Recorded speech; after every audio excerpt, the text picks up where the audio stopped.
నీరు ప్రవహించినంత మాత్రాన పవిత్రం కాదు, ప్రవహిస్తున్న కొద్దీ పవిత్రం అవుతుంది. దాంట్లో తేడా ఉంది.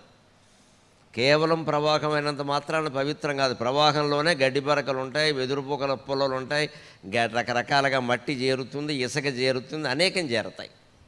ప్రజలు అనేక రకాల ప్రయోజనాలకి వాటిని వాడేస్తారు. నీటిని మనం వాడమన్న ప్రకారమే వాడరు.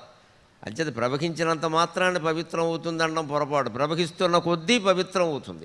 మధ్యలో అపవిత్రం అవుతున్నా సరే అది ఇంకా దొల్లుతూ దొల్లుతూ దొల్లుతూ దొల్లుతూ ప్రవహిస్తూ ఉంటే పవిత్రం అవుతుంది.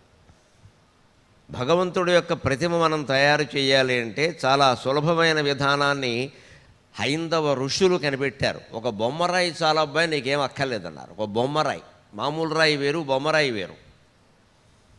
గులకరాళ్లలోనే అరిగి అరిగి అరిగి గుండ్రంగా ఉన్న రాయిని బొమ్మరాయి అంటారు. ఆ బొమ్మరాయిని భగవంతుడిగా భావిస్తారు. దాంతోనే చిన్న చిన్న దైవ ప్రతిమలు చేస్తారు. శిలా విగ్రహాలు, దేవుడి విగ్రహాలు బొమ్మరాయితో చేస్తారు. ఆ బొమ్మరాయి సృష్టి ప్రారంభం నుంచి బొమ్మరాయిలా ఉండదు, గుండ్రంగా. అది గగ్గులు గగ్గులుగా కణుపులు ముడిసెలు అన్నీ ఉంటాయి. దానికి అన్ని మధ్యలో కరిగిపోయినవి, అరిగిపోయినవి, చీలికలు పీలికలు అన్నీ ఉంటాయి. అది ప్రవాహంలో అరిగి అరిగి దొర్లి దొర్లి దొర్లి గుండ్రంగా మారింది.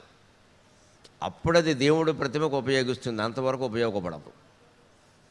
ఈ జీవుడు కూడా దేవుళ్ళలో కలవాలి అంటే, ఏ దేవుడి నుంచి వచ్చాడో ఆ దేవుళ్ళలో కలవాలి అంటే జీవితంలో ప్రవహించాలి, అరగాలి, కరగాలి, అనేక దెబ్బలు తినాలి. తినగా తినగా తినగా బొమ్మరాయి అవుతాడు.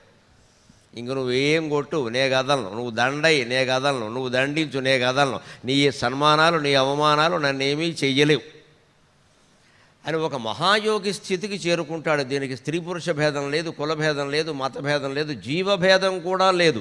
జంతువులు కూడా చేరుకోవచ్చు. కాకపోతే జంతువులకు అవకాశాలు చాలా తక్కువ. అదృష్టవశాత్తు మానవులకు అవకాశాలు చాలా ఎక్కువ.